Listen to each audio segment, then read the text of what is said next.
नमस्कार दोस्तों, आपका स्वागत है हमारे इस चैनल में एडवोकेट कृष्ण कुमार त्रिपाठी। दोस्तों, जैसे कि हमारे पास पूरे इंडिया से ही रोज ही कहीं ना कहीं से किसी न किसी स्टेट से कॉल्स आते रहते हैं। तो कई लोग ऐसा मतलब कानून को लेकर कई लोगों के मन में काफ़ी ज़्यादा मिसकंसेप्शन है। मतलब कि व्यक्ति को सोच के बैठा हुआ है लॉ को लेकर, लेकिन जो सोच कर बैठा है वो गलत सोच के बैठा है। आप में से कई लोग ये सोचते हैं कि मेरे पास सबूत हैं और मेरे ऊपर एफआईआर दर्ज हुआ है, मैं सीधे कोर्ट चले जाऊं, कोर्ट को सबूत दिखा दूं और कोर्ट जो है मुझे बरी कर देगी। दोस्तों, ऐसा नहीं होता है। ठीक है, ये कई लोगों से मेरी बात हुई तो एक पता नहीं ये कंसेप्ट कहाँ से दिमाग में घुस जाता है आपके। क्या होता है कि कोर्ट का एक प्रोसीजर होता है। हालांकि होना तो ये चाहिए कि हम पर अगर मुकदमा दर्ज हुआ है तो हम इमिडिएटली कोर्ट जाएं, कोर्ट को सबूत दिखाएं, कोर्ट हमको बरी कर दे। ये होना चाहिए, मैं भी ऐसा मानता हूँ, लेकिन ऐसा कोई रूल ही नहीं है हमारे देश में। पहले ऐसा नियम राजा महाराजाओं के समय में होता था कि जब किसी के ऊपर कोई इल्ज़ाम लगाता था तो वो व्यक्ति राय दरबार में पेश होता था और राय दरबार में पेश होकर वो व्यक्ति अपनी बेगुनाही के सबूत दिखा देता था और बेगुनाही के सबूत देखने के बाद राजा उसको उसी समय बरी कर देता था। आज ये संभव नहीं है। संभव इसलिए नहीं है क्योंकि जुडिशरी का उद्देश्य आपको न्याय देना नहीं है। जुडिशरी का उद्देश्य है रेवेन्यू कलेक्शन, अधिक से अधिक टैक्स इकट्ठा करना। जो न्यायपालिका है दोस्तों, वो न्याय के लिए नहीं बनी है। न्याय के लिए अगर बनी होती तो सुप्रीम कोर्ट में या हाई कोर्ट्स में अंग्रेजी भाषा में सुनवाई ना हो रही होती। आपके हाई कोर्ट सुप्रीम कोर्ट में अंग्रेजी भाषा में सुनवाई होती है, और तो ऐसी सुनवाई जिसको देखकर जिसका केस चल रहा है उसको कुछ समझ में ही नहीं आता, जबकि भारत में भाषाओं की कमी नहीं है। तो जुडिशरी का मोटिव न्याय देना नहीं है। जो जुडिशरी की स्थापना की गई थी अंग्रेजों द्वारा, उसी सिस्टम को आज़ादी के बाद आपके काले अंग्रेजों ने, जिनको आप नेता कहते हैं, उन्होंने उसको कंटिन्यू किया। कोई चेंज उसमें नहीं किया। जो ट्रेडिशनल जुडिशियल इंडियन सिस्टम था उसको अडॉप्ट करना था, लेकिन उसको अडॉप्ट इन्होंने नहीं किया। वही का वही ढर्रा चल रहा है। न्यायपालिका न्याय नहीं दे पा रही है, बात सत्य है, लेकिन न्यायपालिका रोज का न जाने कितने हजार करोड़ कमा के भारत सरकार को दे देती है। आप कोर्ट में कोई एप्लीकेशन भी लगाते हैं तो उस एप्लीकेशन में आपको 10 रुपये का टिकट लगाना पड़ता है। सोचिए, एक दिन में पूरे भारत में कितने रुपए के टिकट बिक जाते हैं। उसके अलावा कोई सिविल सूट आपने फाइल किया है तो उसकी कोर्ट फीस या स्टाम्प ड्यूटी आपको देनी पड़ती है, जो लाखों में रहती है। 1.5 लाख हो गए। उसके अलावा कोई चेक बाउंस का केस आप फाइल कर रहे हैं तो चेक बाउंस के केस में जो है आपको स्टाम्प ड्यूटी पे करनी पड़ती है, और वो जितने का भी चेक हो उसका 5% आपको जमा करना पड़ता है। कई बड़े मैटर्स आते हैं जिसमें 50 लाख का चेक है, 1 करोड़ का है, अब उसका 5% आप जुडिशरी में जमा करते हैं, वो पैसा आपको वापस नहीं मिलता। तो जो न्यायपालिका है कुल मिलाकर इसको रेवेन्यू कलेक्शन के लिए इनडायरेक्टली बनाया गया है। न्याय वगैरह से इसका कोई लेना देना नहीं है। और मैंने आज तक नहीं देखा कि भारत की न्यायपालिका ने कोई बहुत ही क्रांतिकारी फैसला दिया हो। उल्टा ये देखने को मिलता है कि इनके फैसलों से समाज विकृत होता जा रहा है, टूटता जा रहा है। तो जुडिशरी में न्याय की उम्मीद से तो मतलब मैं कहता हूँ कि हमें नहीं जाना चाहिए। हमें बस ये कोशिश करनी चाहिए कि कहीं ना कहीं मैं इस झंझट से मुक्त हो जाऊं। बस न्याय तो दोस्तों क्या है कि बहुत अलग चीज़ होता है। न्याय की व्यवस्था अगर होती तो हमारे देश में इतने कानून ना होते। कानून न्याय में रोड़ा बनता है, क्योंकि न्याय जो है वो कानून के अनुसार नहीं किया जा सकता। न्याय जो है परिस्थितियों के अनुसार किया जाता है। अब आपकी जो परिस्थितियां हैं वो कानून से उनका मैच ही नहीं हो रहा है, तो आपको न्याय कहाँ से मिलेगा।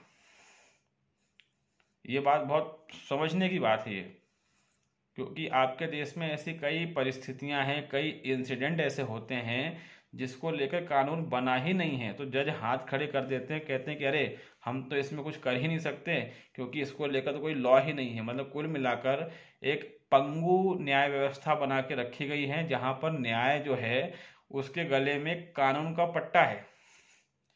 अब जहां वो पट्टा जाएगा, उस पट्टे को खींचने वाला जज जाएगा, उधर न्याय जाएगा। तो न्याय तो गुलाम बना हुआ है आपके देश में। अगर कोई महिला जो है आपको अश्लील मैसेज भेजती है या इशारे करती है, आप कोर्ट जाते हैं, आपकी कोई सुनवाई नहीं होगी। जज बोल देगा कि इस चीज को लेकर तो कोई कानून ही नहीं है। तो फिर इससे ये साबित हुआ ना कि हमारे देश में न्यायपालिका जैसी कोई चीज है ही नहीं, क्योंकि न्यायपालिका में तो न्याय होता ही है, कानून हो या ना हो। मगर यहाँ तो क्या हो रहा है, जज ये कह रहा है कि भैया इस चीज को लेकर तो लॉ है ही नहीं। लेकिन अगर आप किसी महिला को अश्लील मैसेज भेज दें या कोई गंदे इशारे कर दें, इमिडिएटली आप अरेस्ट हो जाएंगे, सेक्शन 354 लग जाएगा आप पर। उसके अलावा आपकी जमानत भी नहीं होगी। तो ये कानून व्यवस्था किस तरह की है? न्याय व्यवस्था जैसी कोई चीज़ तो है ही नहीं। फिर समानता की दुहाई क्यों दी जाती है? तो जो मैं इतनी बातें कर रहा हूँ, सिर्फ ये समझने की कोशिश करें कि हमारी जो न्यायपालिका है वो न्याय देने के लिए नहीं बनाई गई है, उसका मोटिव कुछ और है, वो पैसा कमाने के लिए बनाई गई है। तभी तो जजों की संख्या नहीं बढ़ाई जा रही है, लेकिन कानून बढ़ते जा रहे बढ़ते जा रहे। आए दिन नया कानून आ जाता है, लोग उसमें फंस रहे हैं, केसेस चल रहे हैं, अच्छा खासा रेवेन्यू कोर्ट रोज कलेक्ट करके सरकार को दे रही है। तो ये इनकम के सोर्सेस है, जितना लोग परेशान होंगे उतना रेवेन्यू सरकार के पास आएगा। कोर्ट का मोटिव जो है वो न्याय नहीं है, वो रेवेन्यू कलेक्शन है, इस बात को समझिए। अब पॉइंट की बात पर आते हैं। आप सोचते हैं कि मेरे पास सबूत हैं, मैं कोर्ट जाऊंगा, कोर्ट मुझे बरी कर देगी। ऐसा नहीं होता है। ऐसा इसलिए नहीं होता है कि अगर आपको एविडेंस है तो वो एविडेंस आपको एविडेंस की स्टेज में दिखाने हैं, ठीक है। आप शुरुआत में उसको नहीं दिखा सकते। कई लोग फोन आते, पंजाब से किसी का फोन आया था, तो अब वो थोड़े पंजाबी लोग थोड़े अजीब टाइप की बातें करते ही हैं। वो बोल रहे थे कि मेरे पास तो सबूत हैं, फिर केस चलना ही नहीं चाहिए, मैं सबूत दिखा दूंगा। अरे भाई, केस तो चलेगा।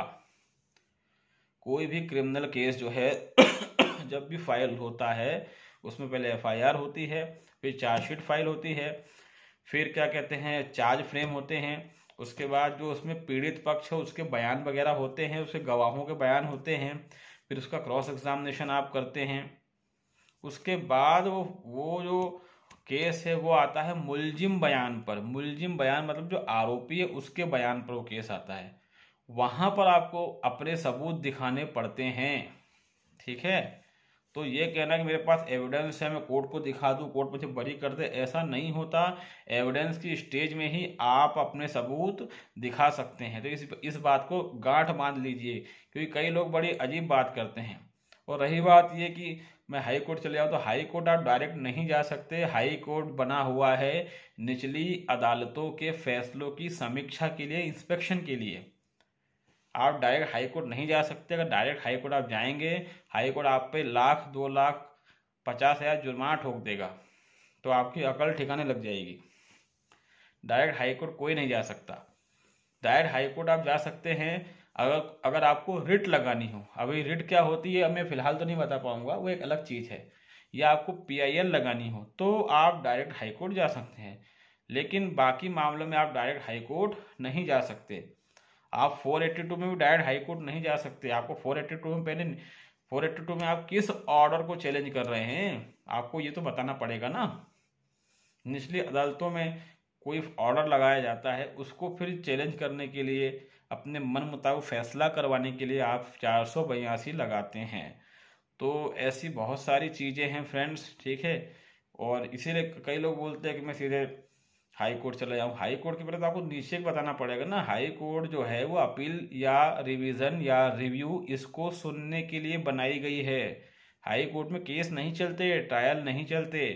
इसलिए जो दिमाग में कचरा भरा है इसको निकालिए। ऐसा नहीं होता है। हम लोगों को समझा समझा के थक गए, लेकिन लोगों को समझ में नहीं आता है। और जो एविडेंस आपके पास है वो आप जब केस एविडेंस की स्टेज में जाएगा तभी आप वो एविडेंस कोर्ट को दिखा सकते हैं। अदरवाइज तब तक उनको आप संभाल के रखें, ठीक है। और अगर आप चाहते हैं कि मैं जल्दी बरी हो जाऊं तो फिर क्रिमिनल केस में आप जो है डिस्चार्ज एप्लीकेशन लगाइए या क्वैशिंग की लगाइए। नीचे से तो एक्सेप्ट होने की संभावना बहुत कम रहती है। फिर आप हाई कोर्ट जाइए और वहाँ हाई कोर्ट जज को पूरी कहानी बताइए और जो एविडेंस वो दिखाइए। अगर वो सेटिस्फाई होता है तो वो आपको उसी समय डिस्चार्ज कर देगा। डिस्चार्ज और क्वेश्चनिंग में ज़्यादा अंतर नहीं है। डिस्चार्ज का मतलब सीधी सी बात है, आपका नाम केस से हटा दिया गया, मतलब आप बरी हो गए। और क्वेश्चनिंग का मतलब जो एफआईआर वगैरह पूरी रद्द कर दी गई। प्रैक्टिकली दोनों एक ही हैं, टेक्निकली दोनों में डिफरेंस है। ठीक है, तो क्रिमिनल केसेस में अगर आपको लगता है कि आप बेकसूर हैं, आप डिस्चार्ज एप्लीकेशन लगाइए और उसी को हाई कोर्ट तक खींच दीजिए। हो सकता है कोई पॉजिटिव फैसला आपके फेवर में आ जाए। ठीक है, लेकिन ये कहना कि मैं सीधे हाई कोर्ट चले जाऊंगा, ऐसा रूल नहीं है। ऐसी पागलपंती मत करना। ठीक है, यहाँ तक कि जमानत में जरूर ये नियम है कि आप डायरेक्ट हाई कोर्ट जा सकते हो। उसके बावजूद भी अगर कोई जमानत में डायरेक्ट हाई कोर्ट जाता है, तब भी हाई कोर्ट को 10 बार सुना देती है, क्योंकि वो नियम जमानत में इमरजेंसी मैटर्स के लिए है। अदरवाइज हाई कोर्ट कभी कंसीडर नहीं करता। अगर आपको बेल लगानी है, आप मजिस्ट्रेट कोर्ट में लगाइए, वहाँ से खारिज होती है। आप सेशन में लगाइए, वहाँ से भी खारिज होती है, तो आप हाई कोर्ट आइए। डायरेक्ट हाई कोर्ट किसी मैटर में नहीं जाया जाता है। कुछ एक्सेप्शनल केसेस से वहाँ जा सकते हैं, otherwise direct high court approach आप नहीं कर सकते। आप ये सोचिए कि मेरे पास सबूत है, मैं जज को दिखा दूंगा, वो मुझे उसी समय बरी कर देगा। ऐसा कुछ प्रोसेस आपके इंडियन जुडिशियल सिस्टम में नहीं है। तो मेरे ख्याल से जो मैं समझाने की कोशिश कर रहा हूँ वो आपको समझ में दोस्तों आ गया होगा।